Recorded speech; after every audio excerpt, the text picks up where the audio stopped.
या कार्यक्रमाच्या निमित्तानं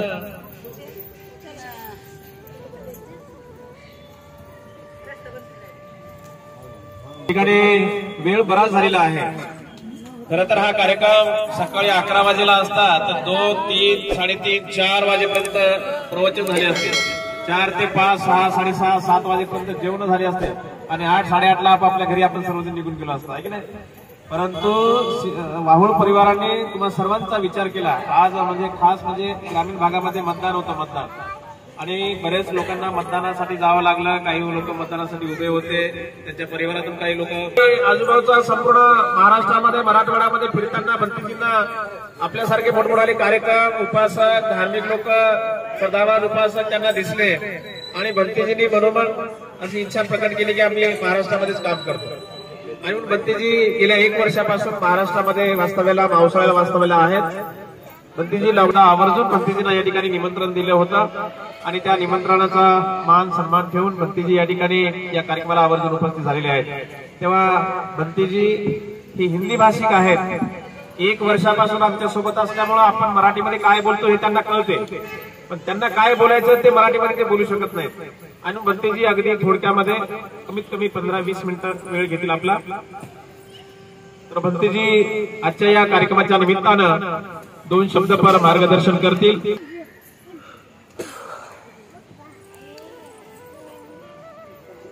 गहकार कंदिठोसी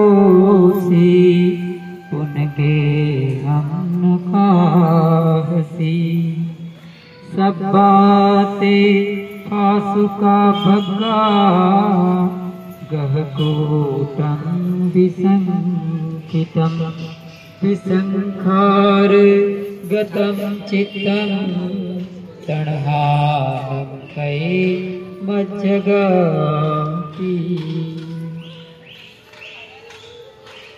विश्ववंदनीय तथागत सम्यक संबुद्ध को दीवार अभिवादन।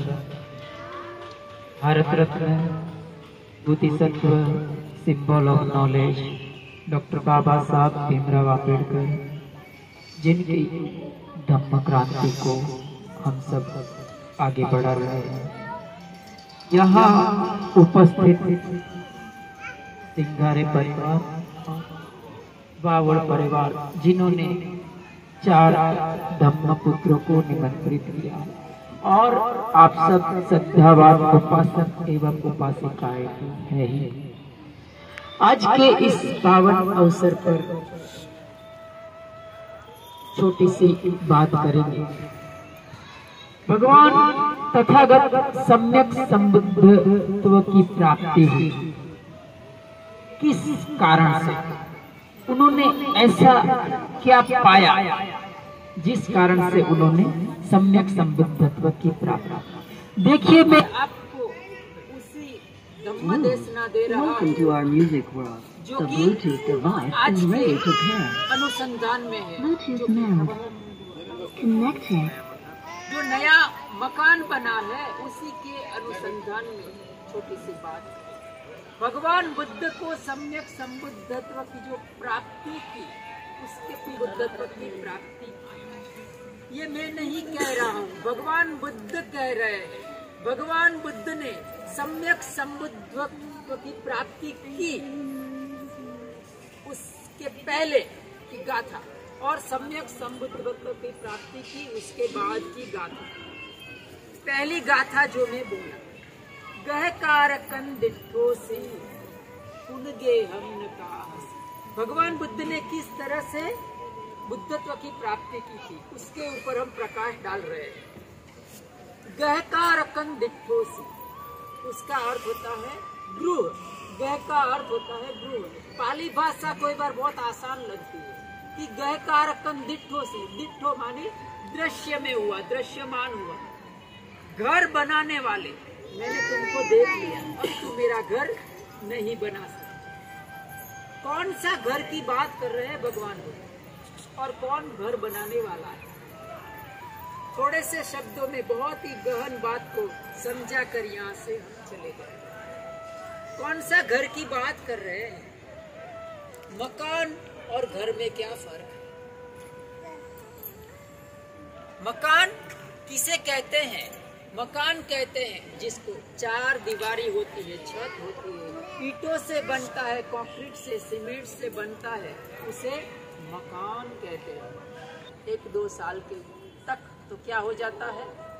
खंडहर बन जाता है। तो मकान में जब परिवार बसता है तो उसे घर कहते हैं, उसे घर कहा जाता है। तो भगवान बुद्ध ने घर बनाने वाले को देखिए, कौन से घर की बात कर रहे थे भगवान बुद्ध? जैसे ये मकान है, 4 दीवारी है, सीमेंट कंक्रीट है, छत है, उसमें कोई निवास करता है ना, परिवार बसता है ना।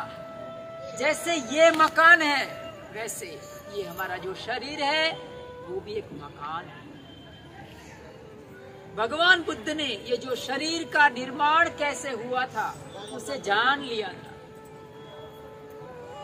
कैसे जान लिया था?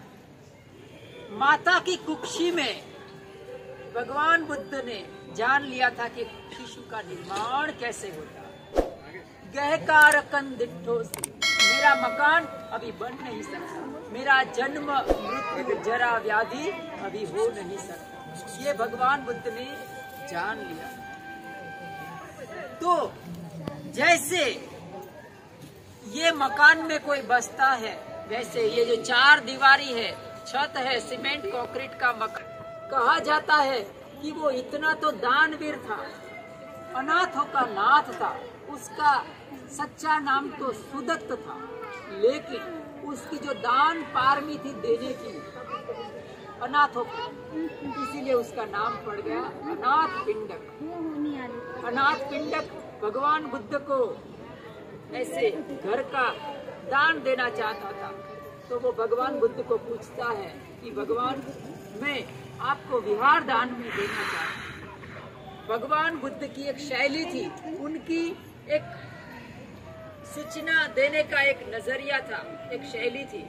वो हमेशा मौन रहकर स्वीकृति दे दे। तो भगवान बुद्ध ने मौन रहकर जेतवन देखा है ना, वो जेतवन एक राजकुमार था, जेत नाम का। वो उसका मौज मस्ती के लिए उसने एक चमन बनाया था, एक गुलिस्ता बनाया था उधर। तो उसका जगह ये अनाथ पिंडक देख लेता है, तो वो कहता है कि ये किसका है? तो कोई कहता है कि वो जेत राजकुमार का है। तो अनाथ पिंडक जाता है जेत राजकुमार के पास और उसे कहता है कि मुझे तुम्हारा ये मकान खरीदना है, ये चमन है वो खरीदना है। तो कहता है वो कि मैं उसे बेचने वाला नहीं हूँ, ये तो मेरी मौज। जो जेत राजकुमार था वो उससे कंटाल जाता है, उससे पीछा छुड़ाने के लिए वो क्या कहता है? वो कहता है कि तुम उसकी कीमत क्या जानो, इस जमीन के ऊपर तुम सोना बिछाओगे ना, इतनी कीमत है उसकी। तो सौदा पक्का हो गया, और सौदा पक्का हो गया तो बोला ठीक है, मैं इतना आपको कीमत देने के लिए तैयार हूँ। अभी जेत राजकुमार को सौदा करना नहीं था, तो वो ना मुकर जाता है, मामला कोर्ट में जाता है। उस समय का कोर्ट में कहा जाता था कि एक बार अगर सौदा पक्का हो जाता है तो उससे कोई आदमी ना नहीं कह सकता है। कोर्ट में तय हो जाता है कि उसको जमीन दी जाए। अभी जमीन देने के लिए अनाथ पिंडक घर से गाड़ियां भर भर के सोने के सिक्के लाता है और जमीन के ऊपर बिछाता है, बिछाया जाता है। कितनी जमीन हो गई, बहुत सारा उसका कीमत हो गया। तो जेत राजकुमार सोच में पड़ जाता है कि अरे इतनी सारी कीमत जमीन की कोई होता है, ये आदमी पागल लगता है। तो वो कहता है अनाथ पिंडक को कि इतना सारा पैसा तुम दे रहे हो। तो अनाथ पिंडक कहता है कि तुम नहीं जानते इस जमीन पर भगवान बुद्ध का निवास होगा, तो एक व्यक्ति अरहंत बनेगा तो उसका कितना पुण्य मिलेगा। तो जेत राजकुमार कहता है कि ठीक है, बाकी की जमीन मेरी तरफ से दान। ऐसा कहकर वो जमीन पर एक बहुत बड़ा जेतवन आराम बनता है, विहार बनता है, जो आज भी श्रावस्ती में विद्यमान है। हम उसे देखने के लिए जा सकते हैं। तो उस घर का निर्माण, उस मकान का निर्माण भगवान बुद्ध के लिए किया था। जिस तरह से आपने इस मकान का निर्माण किया। तो आज के इस पावन अवसर पर मैंने छोटी सी बात कहा और आपने बहुत ध्यान से सुना। इस बदल आपका बहुत बहुत धन्यवाद। सबका मंगल हो, सबके जीवन में खुशहाली आए, हमारे पुण्य कर्म साधु साधु साधु बुद्धं नमामि, धम्मं नमामि, संघं नमामि। प्रिय सज्जनांनो, या ठिकाणी पूज्य भंते मंगलबुधी यांनी अगदी कमी वेळामध्ये दान काय असतं आणि भगवंताला अनाथ पिंडकांनी कशा पद्धतीनं जेतवन खरेदी करून भगवंताला दान दिलं, त्या ठिकाणी विहार बांधून दिलं आणि हे ठिकाण सर्व आमच्या ताईंनी बघितलं। त्या ताईचे आई वडील होते सोबत आमच्या, त्यांनी पण बघितलं। जिथे अंगुलीमाल बदलला, भगवंताला शरण गेला, ते ठिकाण त्यांनी बघितलं। हे जे भक्तीने जी स्टोरी सांगितली ना, ते सुद्धा या ठिकाणी बघितलं त्यांनी। जिथे सुजातानं भगवंताला खीर दिली, ती ठिकाणी यांनी बघितलं।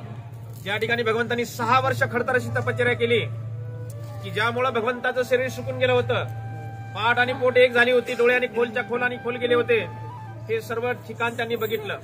ज्या ठिकाणी भगवंताला ज्ञान प्राप्ती झालं ते ठिकाण बुद्धगया, ते ठिकाण त्यांनी बघितलं। बोधिवृक्ष बघितला, त्या बोधिवृक्षाला आजही सोन्याचं कंपाऊंड आहे, असे मोठमोठे असे पोल आहेत, सोन्याचे पोल आहेत। तिथे भगवंत आसन घालून बसले होते, ते पूर्ण सोन्याची छत्री त्यावरती आहे। आणि सम्राट अशोकराजांनी 84 फुटाचं बुद्ध विहार निर्माण केलं, ती विहार सुद्धा त्या ठिकाणी आहे। ज्या ठिकाणी सिद्धार्थ गौतमाचा जन्म झाला ते लुंबिनी वन, ते ठिकाण आजही त्या ठिकाणी आहे।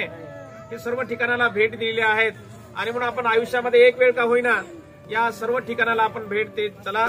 जसं आमच्या सुनीताताई वाहोळ, त्यांचे माता पिता भीमराव शिंगारे, गयाबाई शिंगारे, त्यांच्या दुसऱ्या एक शिंगारे आई, असे जवळपास यांच्या घरातून 5 सीट होते। आणि म्हणून आपण आयुष्यामध्ये एक वेळ का होईना आपण या सर्व ठिकाणाला भेट द्या। ही धम्मसहल आपली पुन्हा फेब्रुवारी महिन्यामध्ये निघत आहे 12 फेब्रुवारीला। खरं तर आज बोलण्यासारखं खूप होतं, परंतु वेळ झाल्यामुळं इथं एक चिठ्ठी आली की भंतीजी खाली उपासकांना वेळ होऊ लागला, लोक तसेच जाऊ लागले आणि म्हणून लोकांना भोजन द्यायचं आहे, आटोपतं घ्या। आणि म्हणून या ठिकाणी आटोपताच कार्यक्रम होणार आहे। येणाऱ्या 12 फेब्रुवारी रोजी आपली धम्मसहल निघत आहे। 18 सीट बुक झालेल्या आहेत। आपणापैकी कोणाला यायचं असेल, आपलं सीट लगेचच बुक करा। सुनीताताई वाहोळ यांनी या सर्व ठिकाणाला भेट दिल्या आणि तिकडून या सुंदर स्टेजवरल्या सर्व मूर्त्या त्यांनी या ठिकाणी आणल्या आणि या मूर्त्याचं पूजन त्यांनी आपल्या निवासस्थानी आणि नवीन त्यांनी जी काही वास्तू उभी केली, या वास्तूचं उद्घाटन या ठिकाणी भिक्खू संघाच्या हस्ते या ठिकाणी झालेलं आहे, असं भिक्खू संघाच्या वतीने जाहीर करण्यात येत आहे। कार्यक्रम समाप्त करताना या ठिकाणी 4 सूचना आहेत। सुरुवातीला 2 सूचना दिल्या होत्या, आहेत का लक्षामध्ये? का पुढे पाठ मागे सपाट काही घेणं देणं नाही असं झालं? पहिल्या 2 सूचना होत्या की कोणाच्याही मोबाईलची बेल वाजल्या गेली नाही पाहिजे, कोणाच्याही मोबाईलची बेल वाजली नाही, सर्वांचं अभिनंदन। त्याच्यानंतर दुसरी सूचना होती, कोणती सूचना होती? कार्यक्रम समाप्त होईपर्यंत आपसामध्ये कोणी बोलायचं नाही, आहे की नाही? ही दुसरी सूचना होती। आपण कोणी आपसामध्ये बोलला नाही त्याबद्दल सुद्धा तुमचं सर्वांचं अभिनंदन। आता कार्यक्रम बंद करताना, समाप्त करताना तुम्हाला 4 सूचना आहेत, एकावर एक फ्री म्हणल्यावर 2 वर 2 फ्री 4 राहतील ना, तर 4 सूचनेच्याकडे बारकाईने लक्ष द्यायचं आहे। पहिली सूचना अशी आहे की या ठिकाणी पब्लिक जास्त आहे, फुलं कमी आहेत, तसे फुलं पुरून वापरले तर सर्वांना पुरून उरतील एवढे फुलं आहेत, पण आपण आहे ना असे गच्चभर फुलं घ्यायचे नाही, दुरून असं बुद्धाला ठेवायचे नाही, फेकून नाही ठेवायचे, डाव्या हाताने अजिबात नाही ठेवायचे। मग काही लोक असं 1.5 हात लावतात, असं फुल घेतात, असं ठेवतात, असं 1.5 हात नाही ऐकलंय मध्ये, अगदी दोन्ही हातामध्ये पुष्प घ्यायचं, आपल्या श्रद्धेनं, शुद्ध अंतकरणातून, निर्मळ अंतकरणातून, भक्तिभावानं दोन्ही हाताने भगवंताच्या प्रतिमेला पुष्प ठेवायचं। दुसरं एक फुल घ्यायचं, बाबासाहेबांच्या प्रतिमेला पुष्प ठेवायचं, 3 वेळा अभिवादन करायचं, वंदन करायचं। ज्यांना गुडघ्याचा त्रास आहे, गुडघ्यामध्ये गॅप आहे, मणक्याचा त्रास आहे, मणक्यामध्ये गॅप आहे, त्यांनी नुसते असे हात जोडले तर चालतील, परंतु खरंच ज्यांना काहीच त्रास नाही त्यांनी मात्र इथं पंचांग प्रणाम करायचा, बुद्धं नमामि, धम्मं नमामि, संघं नमामि म्हणून। ही महत्वाची सूचना आपल्या सर्वांसाठी कार्यक्रमाच्या निमित्तानं वाहोळ परिवाराकडून सर्वांना भोजनदानाची व्यवस्था केलेली आहे. भोजन घेतल्याशिवाय कोणी जाऊ नये अशी वाहुळ परिवाराकडून सर्वांना आग्रहाची विनंती आहे. तिसरी सूचना अशी आहे की तुम्हाला सांगितल्याप्रमाणे येणाऱ्या 12 फेब्रुवारी रोजी बुद्धगयेची आपली पुन्हा धम्मसहल निघत आहे. 18 सीट बुकिंग झालेली आहे. ज्यांना कुणाला यायचं असेल त्यांनी आपलं नाव लगेचच नोंदवायचं आहे किंवा ताईकडे नाव नोंदवलं तरी चालेल. ताई म्हणत आमच्या आणखी 2-3 सीटा आहेत, तर ज्यांना ज्यांना यायचं असेल त्यांनी यायचं आहे. आणि चौथी सूचना अशी आहे की येत्या 5 फेब्रुवारी रोजी तारीख लक्षात ठेवा. त्या कार्यक्रमाचे हँडबिल, पोस्टर्स, पत्रिका, पेपरला बातम्या तुम्हाला वाचायला मिळणार आहेत. त्या मिळो अथवा ना मिळो, तुम्हाला आज 2 महिने अगोदर तुम्हाला जाहीर निमंत्रण आहे की 5 फेब्रुवारी रोजी बुद्धभूमी मावसाळा तालुका खुलताबाद या ठिकाणी 23वी विशाल बौद्ध धम्म परिषद संपन्न होत आहे. या 23व्या विशाल बौद्ध धम्म परिषदेला जपानचे 3 धर्मगुरू आणि 1 उपासकाचे 4 उपासकांच्या तारखा फिक्स झालेल्या आहेत. थायलंडचे, श्रीलंकेचे भंतीजी त्या कार्यक्रमाला येणार आहेत. ब्रह्मदेशाचे भंतीजी त्या कार्यक्रमाला येणार आहेत. आणि म्हणून आपण ब्रह्मदेशामध्ये जाऊ शकत नाही, श्रीलंकेमध्ये जाऊन तिथल्या भंतींचं प्रवचन ऐकू शकत नाही, जपानमध्ये जाऊन तिथल्या भंतींची धम्मदेशना ऐकू शकत नाही. परंतु या कार्यक्रमाच्या निमित्तानं त्या देशातले भंतीजी इथे येणार आहेत आणि म्हणून इथल्या भंतींची धम्मदेशना प्रवचन ऐकण्यासाठी येत्या 5 तारखेला 5 फेब्रुवारी रोजी 5 फेब्रुवारी 2023 रोजी रविवार आहे, सुट्टीचा दिवस आहे. त्या दिवशी माघ पौर्णिमा आहे. त्या पौर्णिमेच्या मंगलमय दिनी आपण सर्वांनी बुद्धभूमी मावसाळा तालुका खुलताबाद या ठिकाणी सर्वांनी उपस्थित राहावं आणि देश विदेशातील बौद्ध भिक्खूंच्या प्रवचनाचा लाभ घ्यावा. या महत्वाच्या 4 सूचना आपल्या सर्वांसाठी या ठिकाणी होत्या. हा कार्यक्रम संपला असं भिक्खू संघाच्या वतीने जाहीर करण्यात येत आहे. आणि मला वाटतं या ठिकाणी शिंगारे परिवार आणि वाहुळ परिवार या दोन्ही परिवाराकडून दोन्ही परिवारांचे पुष्प ठेवायचे आहे. ज्यांना